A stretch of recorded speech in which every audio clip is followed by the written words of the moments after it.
lolote. Tumehakikisha maonyesho haya yamebeba tasnia ya Watanzania yote. Mheshimiwa Rais wetu wa Jamhuri ya Muungano wa Tanzania Dr. Samia Suluhu Hassan ametengeneza mazingira mazuri, ameyabeba maonyesho haya kimataifa, ameyatangaza, na kama mnavyoona makampuni yameongezeka, makampuni 253 mpaka sasa hivi. Kwa hiyo fursa hii Watanzania tuitumie, na kesho ndo asubuhi saa 4 tunaanza maonyesho haya. Kwa hiyo natoa wito kwa Watanzania wote wasiache kuja kushiriki na kuwa sehemu ya historia ya miaka 50 ya Sabasaba Golden Jubilee, na ninawaambia Sabasaba 2026 hii ni kubwa kuliko. Maonyesho haya kwa mwananchi mmoja mmoja yana fursa nyingi sana, kwa sababu kwanza wanakuja kujifunza fursa.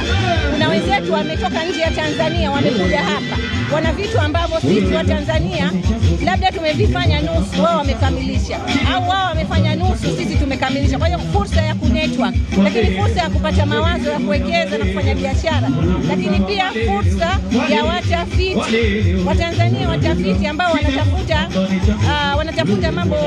ufumbuzi wa mambo mengi tu ambayo mengine ya kijamii, ya kibiashara, lakini hapa tunasema ndio kituo ambacho unapata solution. Kwenye haya maonyesho kuna suluhisho la kila kitu ambacho Mtanzania anahitaji. Kwa hiyo waje washiriki maonyesho, Mtanzania mmoja mmoja aje ashiriki, watafiti waje kuja kupata network zaidi na kujifunza, kuona fursa zaidi, kufungua mawazo pia. Unakuja unaona mawazo mengi, kwa sababu dunia iko hapa sasa hivi. Kwa hiyo Mtanzania anapokuja hapa anakutana na dunia, na anapoondoka hapa anachota mawazo mengi, hatimaye anatatua changamoto za ajira. Lengo kubwa pia la haya maonesho ni kwa ajili ya kujenga connection, kujenga mtandao wa kibiashara na kifursa.